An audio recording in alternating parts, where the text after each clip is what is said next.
Programa não indicado para menores de 10 anos.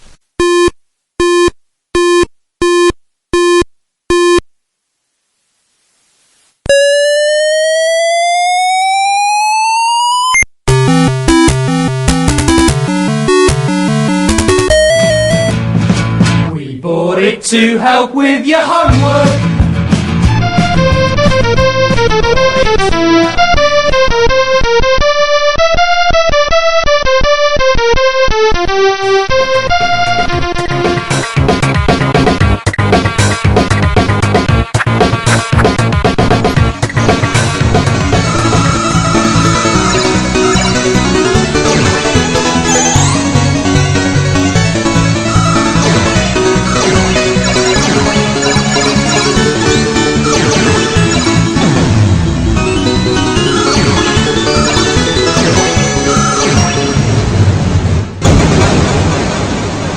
Retrocomputaria, porque velho é o seu PC.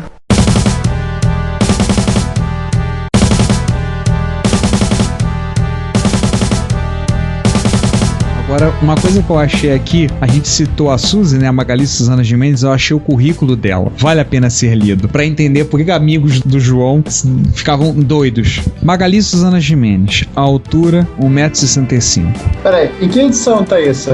Essa tá na edição número 15, página 8.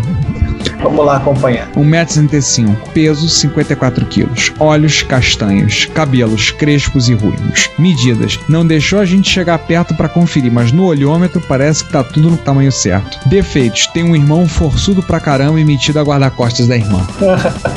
Ai, o pessoal delirava. E aí, os adolescentes pira. Tem assim, é como a gente falou. E a matéria do Jack the Ripper, na verdade eu errei, gente, desculpa, eu falei que era 17, foi a número 15. Aliás, o outro detalhe que eu vou falar é que o César falou sobre a CPU, que é uma revista terrível de ler, tanto daquela época quanto hoje em dia. Eu vou ser franco com vocês que a CPU só começou a me interessar do meio pro final, justamente por causa do fato que quando a MSX Micro acabou, estava carente de uma outra revista que tinha MSX, pulamos pra CPU, né? Sim, isso aí, então, foi uma coisa que eu reparei. Justamente a CPU, ela começa a crescer do ponto de vista editorial, melhorar o nível dos artigos, melhorar o que ela tratava, a partir de 1990, com o encerramento da MSX Micro. Foi, a CPU deu uma reviravolta no número 16, que aí mudou a capa, mudou as coisas, aí a coisa melhorou. Mas eu, por exemplo, eu só comprei CPU a partir do número 8, que até a 7, no meu olhava, não tinha o menor interesse em comprar revista, eu achava a revista feia, esquisita, mal feita. Por mais que no número 7 teve uma matéria fantástica sobre o Elite, e eu adorava Elite, não me interessou. Só a partir da 8 que eu fui comprar, e assim, é a partir da 16 que ela deu uma melhorada, provavelmente coincidiu com o fim da MSX Micro, aí ela deu uma guinada. Sim, o foco principal, né? Éramos um bando de adolescentes duros e que tínhamos que escolher qual revista comprar. Quando tínhamos esse direito, né? Porque geralmente a gente tinha que ir no jornaleiro, pedir pra ele dar uma olhada, eu folheava rapidinho, anotava os códigos e corria pra casa. Às vezes eu conseguia negociar com meu avô pra dar a revista, ele comprava a revista. Não. Aí meu pai reclamava: tem que pedir nada pro teu avô, garoto. E tinha uma outra questão. Aliás, você tá falando de MSX Micro, eu vou lançar uma polêmica. Até que ponto a MSX Micro não falava mal dos fabricantes? Porque, não sei, eu sempre tive essa impressão de que eles tinham um certo cuidado. Eu acho que no final, ali, 87 para 88, quando começou a ficar muito claro que alguém tinha que fazer alguma coisa, porque a Sharp já tava naquele embrolho todo e sabia se sair um MSX novo, etc. Eu acho que, não sei, eu tenho a impressão de que a MSX Micro sempre pegou muito leve com os fabricantes. Talvez, uma das coisas que talvez tenha ajudado a CPU nesse caso foi justamente isso. Talvez, assim, faltava alguém pra dar pancada nos fabricantes. Eu não sei a impressão de vocês com relação a isso, de que a MSX Micro pegava muito leve com os fabricantes. A CPU reclamava que a Gradiente não fez kit drive, a CPU reclamava que a Gradiente e a Sharp não faziam MSX2 e por aí vai. CPU espinafrava. Assim, acho que a MSX Micro sentia muito pra manter a revista revista, material bom, tudo era caro. E ela dependia muito do anúncio, principalmente da Gradiente. Ela dependia do anunciante. Dependia demais do anunciante. Você vê que a Gradiente, você pegar as primeiras, a Gradiente fazia barba, cabelo e bigode, né? 80% dos anúncios eram da Gradiente. Você pegava a segunda capa, a primeira página, e às vezes na quarta página, e anúncio atrás, ou seja, a Gradiente enterrava dinheiro. Para dar um exemplo, MSX Micro número 2, são 48 páginas, nós tínhamos Gradiente na segunda capa e na página 1. Depois, logo depois da tabela de conteúdo, nós tínhamos uma da Gradiente, nós tínhamos mais uma depois do editorial, ou seja, 5 de Gradiente. E da Sharp tem algo parecido também, eu tô contando aqui ao contrário. E da Sharp só ia aparecer lá na página 15. E todas bem coloridas. A Sharp já era colorida, também era colorido. Depois a Sharp foi aparecer lá pro final da revista. Não, eles pegaram uma página dupla na 38, 39. Sim. E na 40. Não, a 40 falando de software. Desculpa, 39, 40 não, 38, 39. E depois na quarta capa, onde eles foram pegar. A Sharp pegou acho que as primeiras 4 ou 5 quartas capas. Era algo do tipo, elas dividiam. Você fica com o começo da revista, fica com o final. Você via isso claramente. A Sharp foi diminuir a partir acho que do 5 ou 6. Que eles foram diminuir o envolvimento com a MSX Micro. Na 9, por exemplo, eu tenho a mão aqui, nós tínhamos segunda capa e a página 3, que já tava com a Gradiente, aquela que ficou famosa para a geração que vai mandar saber mandar. Sim. Né? Já começa a ter uma quantidade maior de fabricantes, e a Econ, ela ficou escondida na propaganda, na página ali do meio pro final da revista, quando eles começam a vender o Drive. Sim, que aí que ela reapareceu. Aliás, César, você pode falar Sharp na boa, porque tem o logo da Sharp na propaganda. Mas então tinha essa questão de que talvez uma das coisas que tenham pesado negativamente na MSX Micro, ali pro 88, seja o fato de que, a partir do momento em que o usuário MSX brasileiro começou a ficar cansado de esperar pelo que não vinha, isso é outra questão, e a MSX Micro não dava resposta. Sim, aí depois você tem na edição 21 o lançamento da série Plus. Então, todo mundo esperava o MSX2, a Gradiente requenta a MSX1, né? Não só requenta, como muda o layout interno da placa, troca a fonte, transforma ele incompatível com os softwares da época nacional, não por culpa do micro, mas sim por culpa dos programadores da época. Sim, mas esse é um outro episódio. Sander, não era por culpa a gente já discutiu isso, não era por culpa dos programadores da época. Ninguém tinha ideia de como programar. Então, eles usaram o que tinham na mão. A gente já conversou, e eu acho importante que a gente converse sobre isso diversas vezes, porque apesar daquela coisa dos brasileiros não suelen programar segundo el padrón, que é um mantra espanhol, né? Dos espanhóis que não falam software brasileiro, a gente tem que sempre relembrar isso. Tirando talvez ao nosso próximo ponto, que é a editora Aleph, já antecipando isso, não havia documentação técnica para o programador de MSX. Tiveram que aprender na mão. Sim. Aprender na mão significa, você usa o que você tem na mão. O que é que você tinha na mão? Você olhava a ROM. Gradiente era o expert. Não tinha gradiente, não era expert. O que acontecia? Entrou o plus, tinha gradiente na ROM. O cara chaveava para expert normal. O cara achava. E as soluções que foram dadas para isso foram que tinha na mão. Kit regressão. Sim. Mas enfim, isso é outro episódio. Mas assim, por que você tem esse negócio da série Plus? Eles tratam na 21, matéria de capa, lançamento da série Plus. Aí assim, série 22 ela devia estar fechada nessa época e estava tranquila. Em compensação, a série 23 tem matéria de capa, padrão MSX e a linha Plus da Gradiente, em que eles falam que o problema está no software, não no hardware. E logo em seguida, MSX 24 também, matéria de capa, incompatibilidade, a culpa do software mal adaptado. A revista do Pinguim. É o Pinguim com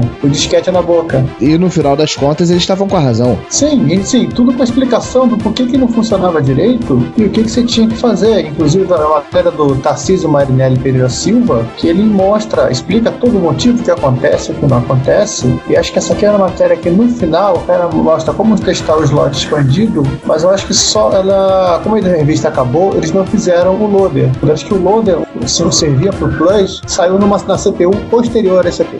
Mas é aquela coisa, naquele momento, 89 para 90, eu acho que mesmo que estava certo a MSX Micro, o problema era do software por culpa do programador, que não sabia, não tinha acesso à informação, mas o veredito do público já estava feito, a culpa era da Gradiente.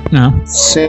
Entendeu? Então, eu acho que para muita gente fica essa impressão de que no final a MSX Micro quis salvar a pele da Gradiente. É verdade, concordo. E é óbvio que, assim, é fácil ser engenheiro de obra feita, é fácil ser profeta do passado. Hoje a gente sabe, hoje a gente tem acesso à informação, hoje a gente tem acesso ao fato de que o programador não tinha essa informação lá de fora, o programador médio brasileiro não tinha esse acesso, mas se você olhar pro Brasil do final dos anos 80 e início dos anos 90, o que tinha na mão? A Gradiente tinha lançado uma coisa, todo mundo tinha usado como padrão, porque vendeu-se muito mais expert que Hotbit, saiu o Plus, que, nas palavras do Márcio, é a máquina mais padrão lançada no Brasil, e ele tem razão. Sim, segue os padrões europeus certinhos.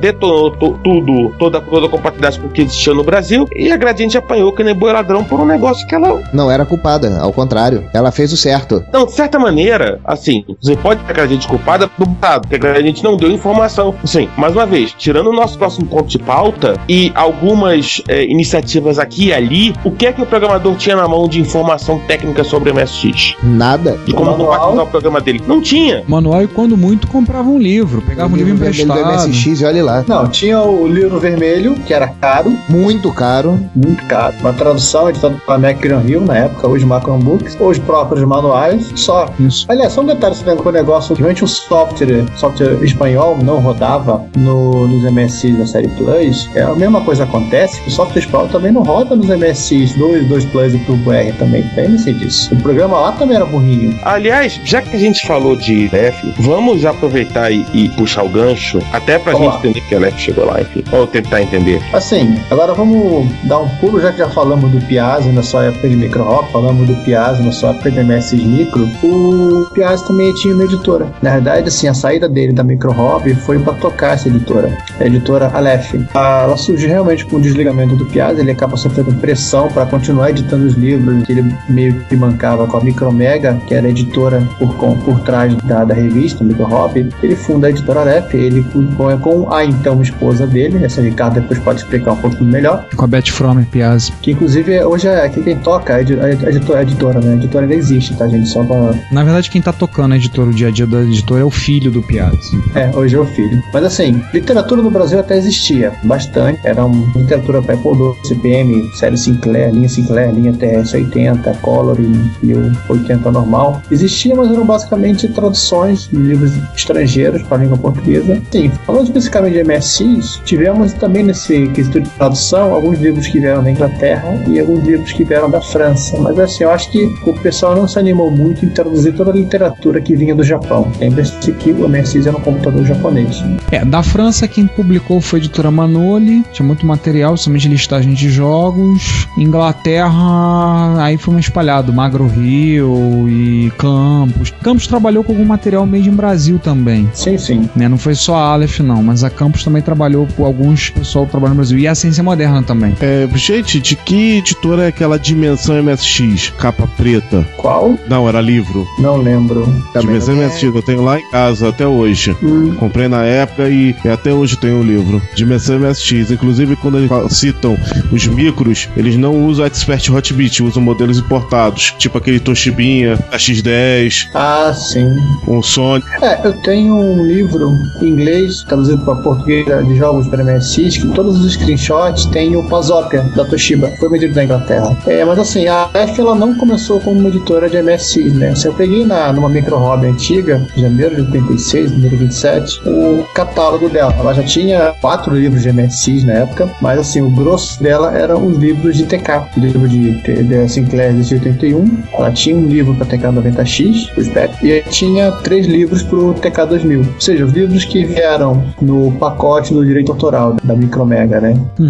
E talvez assim, o Ricardo vai discordar um pouco de mim quando eu falo que os dois grandes best-sellers da Aleph foram os livros Dominando a Expert e o Linguagem Basic de MSX, que foram os manuais que foram encomendados pela Gradiente, a editora. A minha discordância não é exatamente que foram, mas não foram os únicos. Sim, eu tive a oportunidade de falar com o professor Piazzi pessoalmente, né? Aliás, tem várias histórias. Já encontrei com o professor Piazzi já algumas vezes, e uma das vezes eu falei pra ele que ele fazia parte das várias influências que eu tive que me fizeram ir parar no magistério. Ele só teve a reação de botar a mão no meu ombro e dizer: me desculpa, meu filho. A primeira vez que a gente encontrou com o Piazzi, o Jovem tava junto. Foi encontro de Brasília de MSX em 97, e ele ficou sabendo que ia ter um encontro, a gente lembrava dele e tudo, e ele comentou que a autoestima dele subiu 20%. E ele foi pro encontro. Foi a Brasília, foi pro encontro, né? Tem fotos de encontro, vocês podem olhar onde é que vai ter isso. Talvez na MSX Pro tenha essas fotos. Eu tenho cópia dessas fotos. Eu acho que eu tenho em papel aqui. Eu tenho, acho que elas digitalizadas. Assim, tá o Piazzi falando com o pessoal e tá cercado, todo mundo parado falando com ele. E eu levei um livro que pra mim foi muito marcante, que foi aprofundando-se no MSX. Inclusive com a citação dele na máquina de Turing no início. Fala da máquina de Turing, da máquina que vai, uma produz a outra. E eu levei o livro pra ele, falei, eu cheguei pra ela, né? Aquela coisa de você falar com o teu ídolo, né? Reação semelhante ao que eu tive no início desse ano, quando eu fui falar com o Renato De Giovanni. Aí cheguei pra falar, professor, você pode fazer um autógrafo, fazer aquilo? Aí ele olhou, puxa vida, o aprofundando. Nossa, esse livro foi um dos nossos maiores best-sellers. Aí ele abriu o meu, olhou, e o teu primeira edição, porque o meu era encadernado em espiral.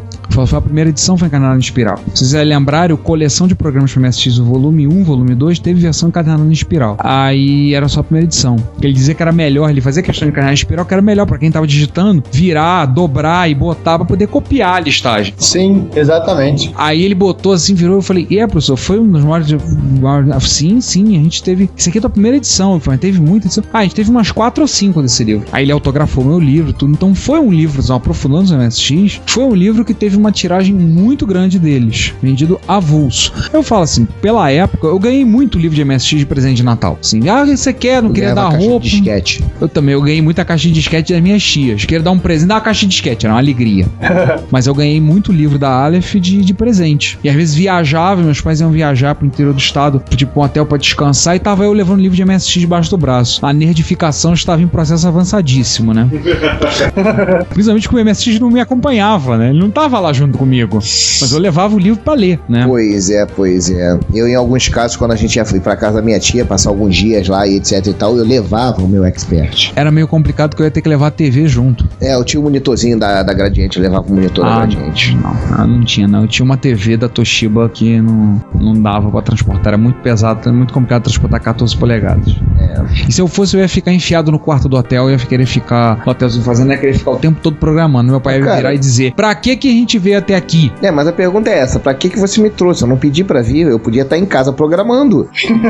Pois é, né? A pergunta é ao contrário. Poderia dar uma terminada aqui nesse episódio, neste episódio, mas haverão outros, se o mundo não acabar, é claro. Eu gostaria muito de voltar um episódio pra gente falar melhor da Aleph. Sim, claro. A gente também vai a possibilidade de a gente falar com o professor Piazzi. Professor, se eu estiver ouvindo isso, sabe que a gente vai perturbar o senhor um dia desses. Já tentamos, né? Pra quem não sabe, a gente quando gravou na Campus Party, o projeto era levar ele pra gravar com a gente. Mas ele na última hora avisou, disse, eu tenho um compromisso, eu não vou poder. Eu corri atrás de conseguir pra ele entrar, conversei com o Moacir Alves, que foi nosso entrevistado no episódio 15, amigo nosso, pra conseguir uma entrada pra ele, pra ele entrar por um dia, tudo. Na última hora ele avisou, gente, eu não vou poder, infelizmente eu não vou poder, eu já tô com um compromisso marcado. Então não podemos, mas a gente não esqueceu, a gente não desiste, nós somos brasileiros e não desistimos. De repente nessa Campus Party a gente consegue. A gente não desiste. A Aleph, ela foi a editora que produziu os manuais do Expert, de todos eles, né, o XP800, o GPC1, o Plus e o BD Plus. Ela também produziu uma série de manuais, imprimiu, concebeu, no caso, ela fez a concepção do livro, conteúdo, de vários, também alguns manuais que a Gradiente utilizou em produtos dela. Mas talvez um dos melhores exemplos é o cartão de 80 colunas, que vinha com o processador de texto Astex, que foi feito pela Aleph e foi também feito usando o próprio Astex. Aliás, assim, grande parte da produção dos livros, a editora utilizava computadores MSX para isso. Sim. E não foi só a Gradiente que utilizou. A Sharp acabou aderindo a isto, né? Quando ela lançou o Hotbit preto, o Hotbit 1.2, ela substituiu o manual de referência por um manual mais curtinho, de referência pequeno, e acrescentou um livro da Aleph, que era como utilizar seu Hotbit, ou como usar seu Hotbit, que é um livro que era uma espécie de resumo sobre o que você poderia fazer com o computador, um básico de comandos basic. E de quando até pego ele para consultar aqui, que acaba sendo mais rápido, porque tem mais informação agregada. E também os livros sobre a série de programas que ela comercializava em cartucho, que era o Hot Data, o Hot Word, Hot Logo e companhia.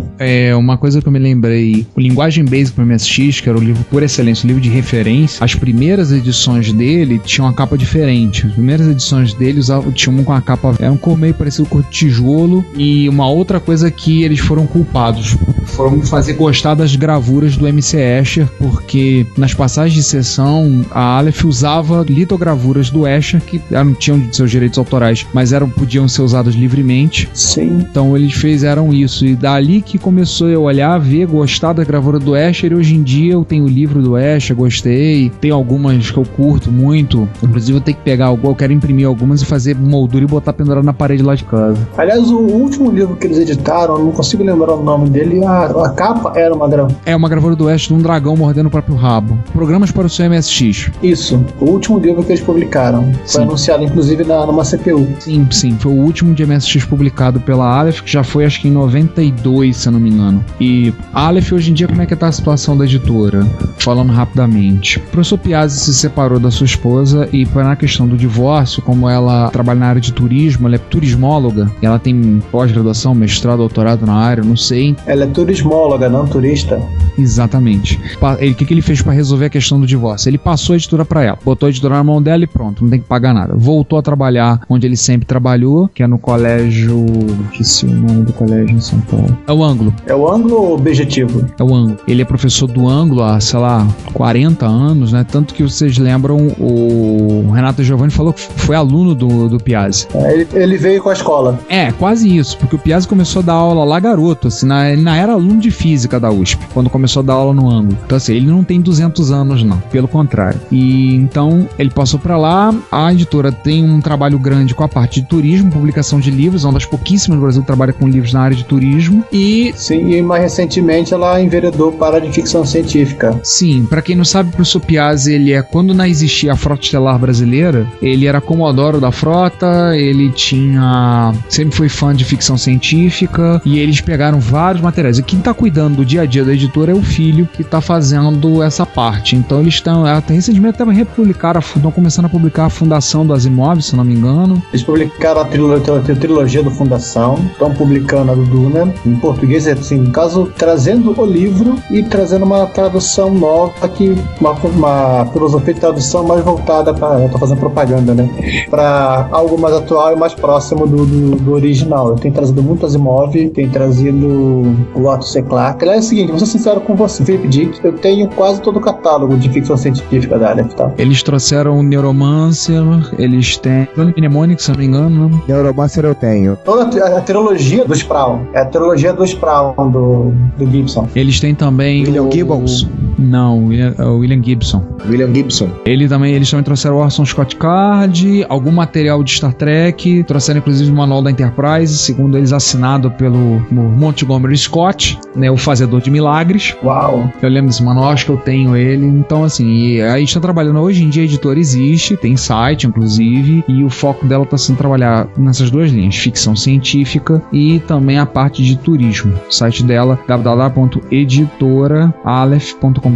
Aleph com PH. O símbolo da... Não, é o símbolo hebraica. É hebraica. A primeira letra do hebraico. Fizemos um jabá da editora sem querer, né? Mas também é da vida. Tudo bem. Acho que o que é bom tem que ser falado. E assim encerramos o episódio. Então, encerramos este episódio. Vamos torcer agora pro ano não encerrar junto. E a gente se vê no episódio 30.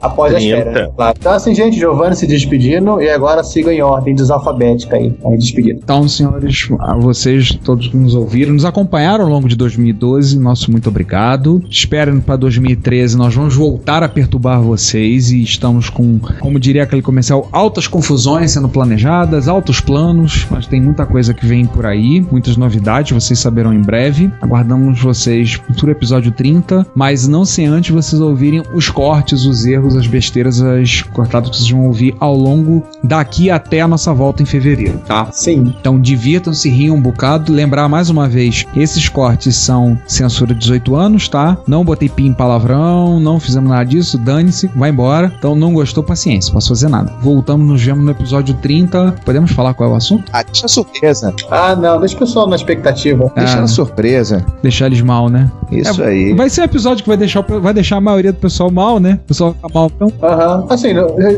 já paramos de pular o tubarão, então vamos voltar à programação normal. Vamos lá, né? Mais uma vez, eu espero que vocês tenham gostado do nosso cardápio para 2012. Eu particularmente gostei muito. Para 2013, a gente pretende trazer coisas tão ou mais interessantes quanto a gente espera que a gente consiga chegar nesse Nirvana. A gente volta aí no 30 depois de, sei lá, 5, 6 episódios de baboseira, porque você não mereceu. Você não foi. Olha, a gente superou. Bem, senhores, tava aqui meio em off porque eu tava procurando o endereço da Hostnet, tá? Eu até não encontrei aqui, mas não tem problema, tem no site, vocês podem procurar lá, Rua do Mercado 34, tá dado o endereço, os presentes de fim de ano podem ser enviados pra cá, tá? Pode deixar o cuidado de Elcio, manda lá pro departamento de marketing, vai ficar bacana. Nós não nos importamos com os presentes, contanto que eles sejam mais iguais ou maiores a 5, 6 mil reais, tá tudo ok, tá? Não precisa ser nada muito glamouroso, não. Qualquer coisa nesse valor fica bem pra gente. Reiterando aqui o que o Ricardo falou, gente, obrigado pela parceria aí, obrigado por terem ouvido a gente esse ano. Muita besteira foi falada, muita besteira ainda será falada. Episódio de fim de ano eu ouviria, porque tem os cortes. Backstage da coisa, vão ser 5 episódios. Que tenso, hein? Muita besteira. Ó, só coisa underground. Nossa senhora. Tem o Sander babando pelas mulheres do exército israelense, gente. Cara, mas olha só, algumas viraram papel de parede no meu tablet. Sim. Inclusive, não é brincadeira, eu comprei uma mochila vinda de Israel. Olha aí. Um amigo meu que tá servindo no exército israelense, ele comprou uma mochila do exército israelense e mandou pra mim. Olha aí. Você queria que viesse com uma mulher dentro, né? Sim, o problema é... Não. Mochila essa que o Sander vai utilizar quando na sua peregrinação pela Palestina. Sim, claro, com algumas bombas dentro. Inclusive ele ganhou um adesivo que é vermelho, com vários círculos vermelhos, um círculo branco, círculo vermelho, círculo branco, círculo vermelho. É mais ou menos por aí. E ainda uma bandeirinha. Engraçado que me deram uma bandeirinha dos Estados Unidos e na outra mão... Com uma estrela. É uma estrela. Eu não entendi isso. Pra que me deram aquela bandeirinha? Ainda não entendeu, né? Mas tudo bem, vamos lá, né? Vamos mandar comprar kibe em algum canto. Bem, whatever, pessoal. Prazer estar com vocês, prazer brincar com vocês. Mas chegou a hora da gente se despedir porque eu já tô quase derretendo de fome aqui. Um abraço, fiquem com Deus. Você não é o único. Ah, sim, não sou o único. Então, prazer estar com vocês, prazer brincar com vocês. Fiquem com os anjos, boas festas a todos. Não esqueçam dos nossos presentes, já passei o endereço. Quem tiver dúvida do endereço, www.hostnet.com.br. Um abraço, gente. Até a próxima. Pessoal, também vou me despedindo. Apoio a campanha do Sander para presente. Podem mandar, ficaremos muito gratos. Foi muito bom fazer esse podcast. A gente se divertiu pra caramba. A gente falou muita besteira. 5 episódios de besteira, né? Vocês vão ouvir aí. E, cara, isso aqui é sempre um prazer a gente fazer. Pra gente, muito bom de falar dessas plataformas, desses micros que a gente ama de paixão, que a gente venera, que a gente tá sempre falando deles. E vamos falar ainda mais no futuro, se os mais deixarem. Se não acontecer nenhum cataclisma, estamos aí em 2013. Então, pessoal, bom Natal, feliz ano novo aí. E 2013, tamo junto e misturado. É nóis. Olá a todos, eu sou Daniel Caetano e vocês estão ouvindo Retrocomputaria. Bom dia, boa tarde, boa noite. E depois que vocês ouviram o 29, vamos para a tão esperada sessão de leitura de comentários e coisas do gênero do episódio 29. O último episódio do ano, talvez a última sessão de comentários e e-mails da nossa curta existência. Afinal de contas, estamos a 9 dias do fim do mundo. Ou não. Civilização judaico-cristã. Ou não. Ou não. Ou não. Mas enfim, eu particularmente espero que vocês não desaturem por 2013. No mínimo porque a sessão de besteira está muito boa. Vai ser uma alegria só. Daqui a pouco o pessoal vai ouvir o podcast só por conta das erratas. Tô duvidando não. Se der certo, a gente começa a botar errado em todos os episódios. Já traiu 20. Igual o filme do Jack Chan.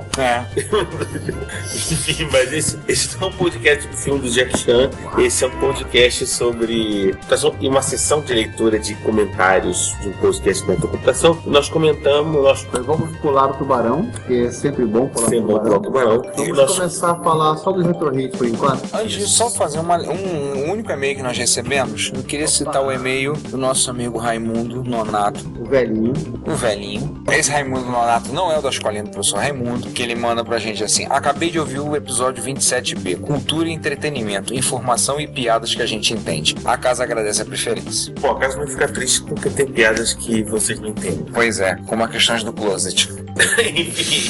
Essa é melhor que vocês não entendam, ponto. Nós vamos fazer primeiro os Retro Hits e depois vamos fazer os episódios do Vamos Retro pular o tubarão, claro. Sim. Começamos pelo Retro Hits número 68, onde nós tratamos a terceira parte das melhores do Cid Archive, certo? Exatamente. Então, o comentário que tivemos do Márcio Neves Machado dizendo: essas músicas são todas cortadas de súbito assim mesmo? Sim, Márcio, são sim. É de propósito para abreviar algum loop das mesmas? Não, assim que são as músicas. Me pareceu que elas estavam incompletas, mas como não conheço o esquema, não sei se dizer se é assim mesmo. Bem, a gente pegou lá no Cid Archive, as músicas são dessa formato, que foram passadas. Que elas não têm fim. Elas são repetitivas, não? A maioria delas não tem fim, elas ficam tocando indefinidamente. Cada produzem músicas para demos, ou músicas para jogos e vão embora. No Retro Hits 69, a segunda parte da trilha sonora do jogo Gradius 5, aliás, o único jogo que me fez ficar grudado na frente de um PS2 durante mais do que 5 minutos. Temos 2 comentários, o comentário do Márcio Neves Machado dizendo: peraí, Gradius? Essa introdução da primeira música me lembrou mesmo foi a trilha do Portal 2, que achei até que estava ouvindo, na verdade, um remake das músicas do jogo. Tem um trecho idêntico a uma das faixas presentes no jogo. Bem, aí eu vou ser sincero, não sei, eu não conheço o Portal 2 para te dizer se é ou não é, mas eu tenho certeza da origem, que foi realmente o material do Gradius 5. Temos o comentário do Juan Castro dizendo: belo timing.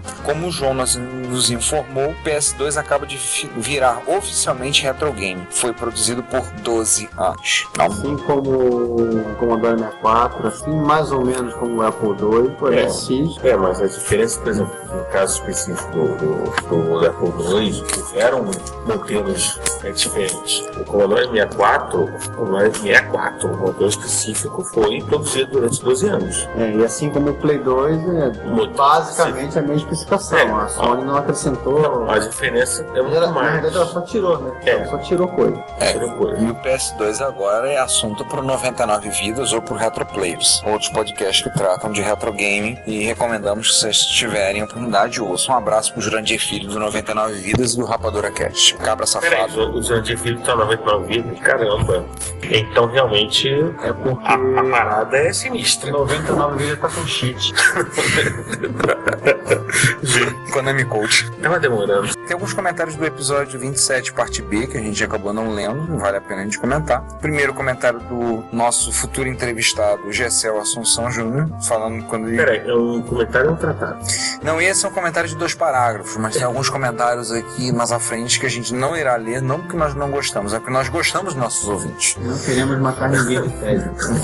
São comentários que vale a pena ser lidos. São obrigados a nos aturar. Na realidade, nós tentamos contratar o Cid Moreira pra ler os e-mails pra gente, só que ele não topou. Ele preferiu ler trecho da Bíblia. Porque ele já sabe.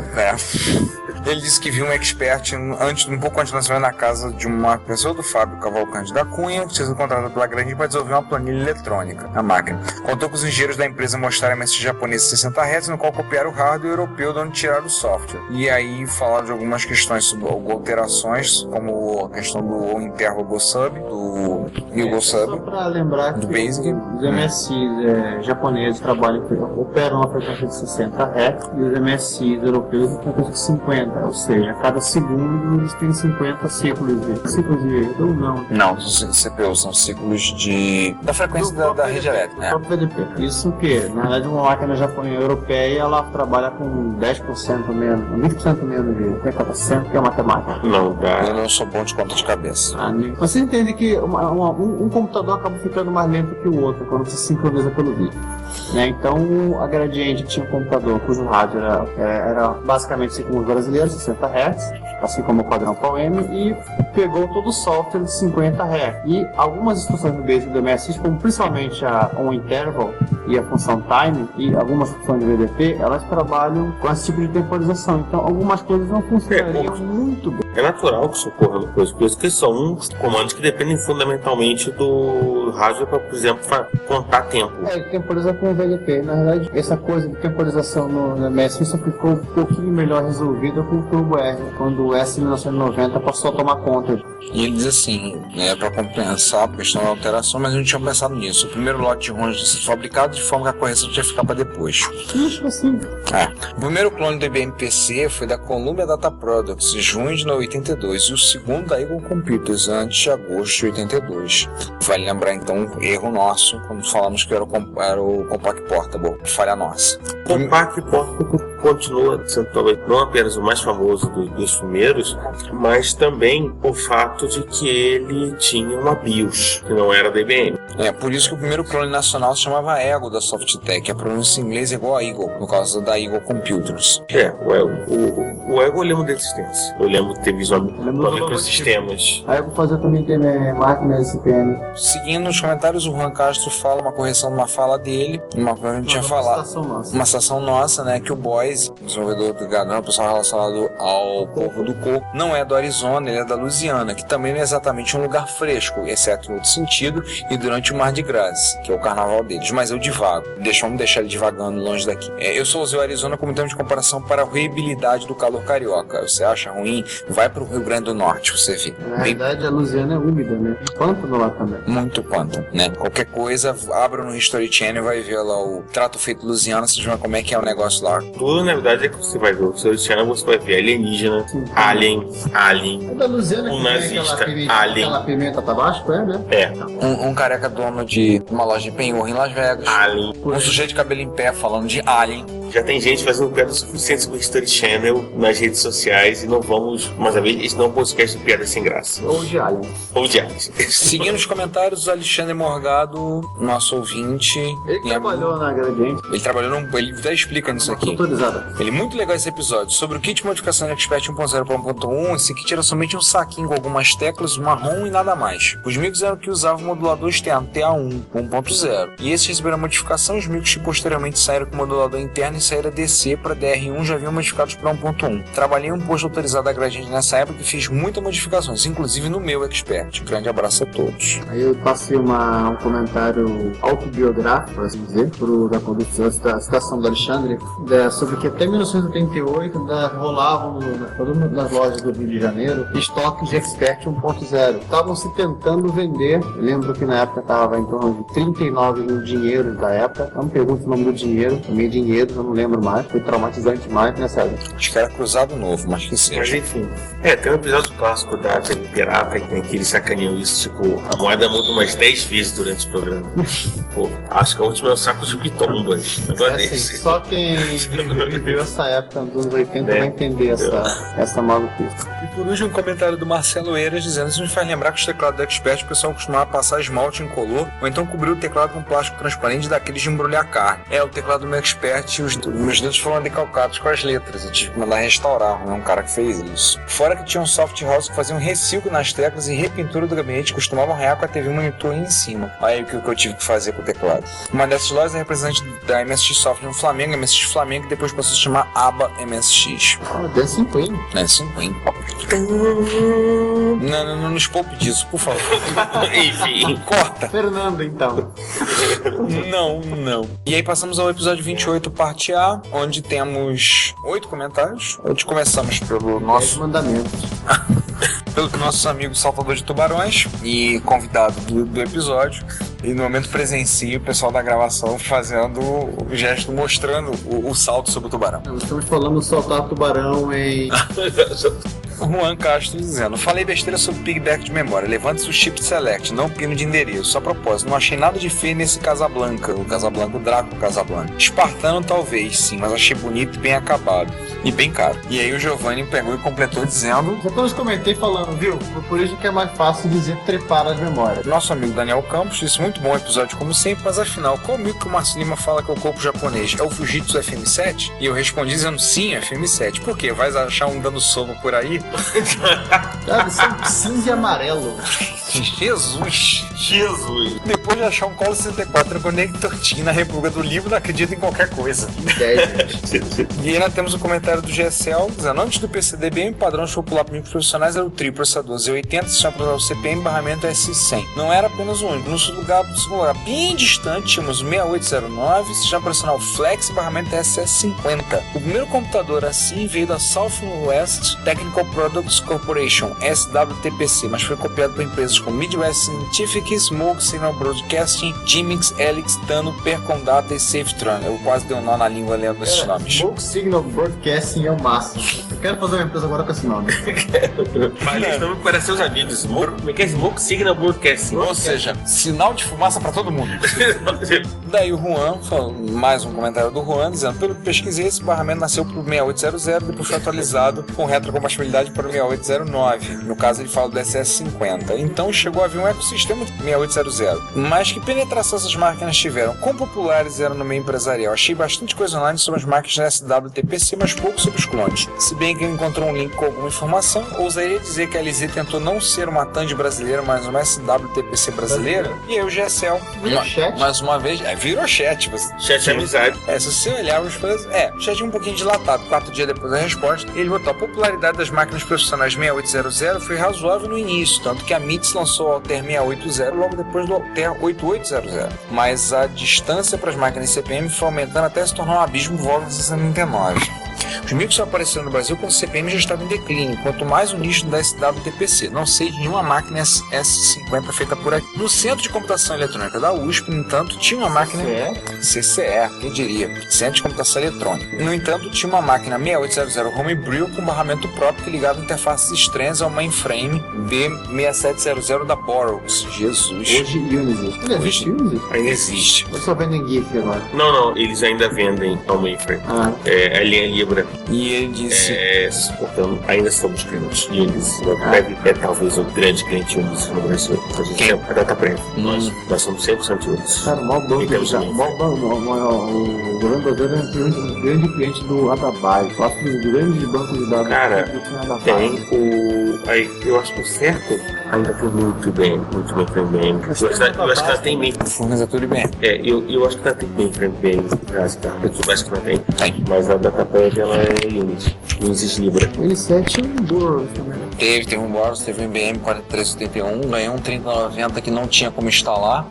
Eu não tinha dinheiro pra fazer a sala, pra botar. Teve um Burroughs na minha época, isso tem 20 anos, por aí vai. Mas isso tudo vai fazer errados do fim do ano. Voltando daqui, e o GSL comenta dizendo: eu trabalhei bastante com esta máquina, com esse 6800 Homebrew, feito no CCE da USP. E aí vamos pro 28, parte B, onde tivemos mais 6 comentários. Alguns desses comentários serão devidamente falados por alto. Recomendamos a todos que tiverem curiosidade que leiam, vale a pena. Primeiro comentário do GSL: foi um episódio muito bom, obrigado. É legal ouvir o Juan contar as histórias com tanto entusiasmo, ao contrário de tantos outros da época que ou não se lembram de quase nada ou parecem amargurados por alguma razão. Continuem assim. É engraçado porque eu dava aula e eu ia falar sobre história da computação, todos os professores viravam o nariz, reclamavam, chiavam, esperneavam, não queriam falar, e eu era o único professor que estava animado para contar de história, para falar com os alunos sobre história. O Juan responde, e apenas a primeira frase desse comentário dele é: o segredo é simples, é só não crescer. Faltou tempo para falar um monte de coisa, mas o pessoal da lista Coco fez o favor de extrair informação do meu cérebro a forceps. Como a gente não vai querer ver esse momento, né? Tipo, Tem vídeo no YouTube, não se preocupe. Enfim, imaginem bonequinhos pulando tubarões. Assim, vamos só citar o que tem. Ele falou de um projeto de um micro portátil da LZ. Com o link lá. Algumas coisas sobre o Multics. Ele tinha comentado uma coisa, gente. A ideia de trocar as DRAMs do Color por SRAM.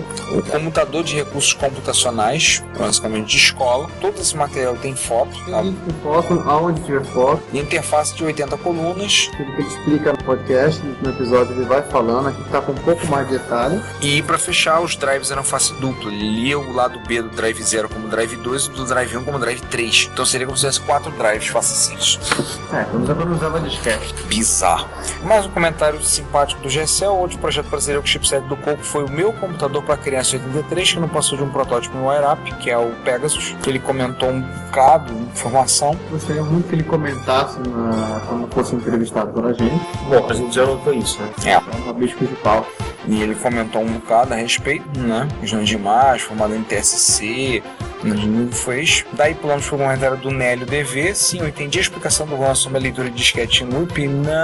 Não pode ser. Eu preciso de um negócio daquele de apagar a memória dos Homens de Preto. Essa coisa ficou entranhada na minha mente. Desculpa, Juan, mas eu preciso esquecer disso. Gambiarra é muito melhor do que isso. Bom, gente, o desespero da pessoa ao chegar num estágio supremo de eu acho que gambiarragem. ele me vende um apagador de memória que vai comprar em 30 dias, achado pela Receita. O problema é que ele não apaga muito bem direito a memória correta. Na DX, né? Mas deve só o quê? 10 dólares? Tá reclamando 15 dólares. Tá reclamando do quê? Ele apaga a memória. Não é o que você quer. Reclama. E o Nelly acrescenta: se fosse na época que eu programava vinha sempre pra Apple II TK90X e visse isso, exagerando eu sentava no canto da parede e chorava. Exagerando óbvio. Por que, Deus? Por quê? Por que pode? As pessoas podem fazer isso. Não lembro, mas se tinha algo parecido nos mil que citei acima, eu devo ter apagado a memória pelo mesmo motivo. E o Juan acrescenta: gente, por favor, não mostrar ao amigo Nelly como é feita a geração de vídeo a partir da VRAM no GX81/TK, senão ele vai dar um tiro na cabeça. Aí o Nelly fecha, rindo, ou suicídio em modo Didi dos Trapalhões. Cada episódio melhor que o outro. Parabéns. Muito obrigado. Então nós estamos agora a 9 dias do fim do mundo. Ou não. Espero que todos tenham comprado suas latas de suprimentos, garrafas de água mineral, pilhas, baterias. E tenham feito a sua cópia da Wikipédia, né? Poder saber o que fazer. Pra saber o que fazer depois, né? Mas por favor, não imprimam, tá? Não vamos gastar papel com isso. Bem que o mundo tá acabando mesmo, dane-se, né? Acabazado. Vamos precisar no bunker de papel. Papel higiênico. Então, essa é a última sessão de leitura de e-mails do ano. Estamos fechando 2012. Teremos na semana que vem mais um episódio, um Retro Hits. E depois vocês irão ouvir, nas 5 semanas subsequentes, ouvirão nossa verdadeira face. Um pouco mais de 6 horas de besteira, de abobrinha que nós vamos colocar. Então, previamente, gostaríamos de avisar a todos os nossos ouvintes que tirem as crianças da sala. Não botem no som de casa para ouvir, principalmente na hora da janta, na hora que você fazer. Se for ouvir no ônibus, usa no headphone, usem fone de ouvido. Um bom fone de ouvido, por favor, para isolar o som. Se você bater com o carro devido a algumas risadas... A culpa não é nossa. Exatamente, risadas ensandecidas que tivemos gerados, reiteramos, a culpa não é nossa. E nós vamos estar de volta com episódios novos, já episódio 30, no início do mês de fevereiro de 2013. Você achava que o podcast ia durar 6 meses? A Cláudia achava que o podcast ia durar apenas algumas semanas. Ela cismou, até hoje ela me pergunta sobre isso. E já estamos indo para 3 anos. Não, mas eu tenho um negócio que ele vai fazer uns 3 meses, aí depois ele volta normal. Só piora, só digo isso. Depois ele falou que vai consertar o telhado. Bom, eu espero que o Nélio não tenha se suicidado. Ainda não. Enfim, gente, vamos acabar esse episódio antes que a gente comece a comentar de bizarrices merecedoras de tiros na era. Não, tem bizarrices aos máximos. Eu ia falar do 128, que ele é Commodore. Eu só queria fazer alguns comentários que recebemos no Twitter nesse período. Basicamente lembrar do nosso amigo Eliaser Kosiuk, que sempre comenta nos episódios, que sempre faz comentários dos episódios, tá ouvindo. Outro dia ele comentou que foi fazer serviço de jardinagem ouvindo no Retro Hits, que é inspirador. Mandou um link pra gente de um shooter horizontal, um jogo pra Spectrum, usando caracteres ASCII. Depois iremos colocar isso posteriormente, iremos colocar para que todos possam ver. Então é isso, gente. Obrigado por mais um ano, vocês estão nos ouvindo, vocês estão participando. Espero que vocês comentem mais, estejam ouvindo aí, estejam curtindo o podcast. Pra gente uma diversão gravá-lo. Hoje nós trocamos um porre homérico para estarmos aqui gravando. A base de água. Estamos aqui no bunker. Estamos esperando o mundo acabar. A gente já bebeu para esperar o mundo acabar, mas isso não é. Eu vou depois do fim do mundo para estar comprando desconto. Pois é, né? Isso é bom. Só lembrando que o fato de não acabar no dia 21 de dezembro não muda o fato de que o Plus continua sendo atualizado. Sim. Na verdade, a gente pretende atualizar o Plus mesmo até o fim do mundo. Até o fim do mundo. Ou até depois do fim do mundo. Enquanto tiver internet funcionando, a gente atualiza. Compramos até um modem USB Robot 14400. Eu tenho de 56 um modem externo guardado em casa. Pode ser útil. Nunca se sabe. E aí eu acho que acabou, né? Bom, a conta de pedra já acabou. Vamos guardar pra gerar no Réveillon, a gente começa ano que vem. Tá certo que no Réveillon a gente ganha uma nova conta de piadas pra poder fazer novo episódio. Gera cota. Só lembrando que a gente compra uma conta de piadas pro nosso episódio. E paga com PayPal. Sempre paga com PayPal, isso é importante. A gente tentou pagar com Bitcoin, mas não tava aceitando ainda. Não. Vai ter que ser com PayPal. Mercado Pago e Não, o PagSeguro. Ninguém tá nem aí pra me arrastar o PagSeguro. Vai pro PayPal e nesse pacote de piadas não estão incluídas piadas com 1541 e com a pizzaria digital, né? Então, gente, vamos fechando por aqui e até... Não pulem tubarões. Caso de tsunami, não pulem os tubarões. Enfim, tchau. Até mais aí.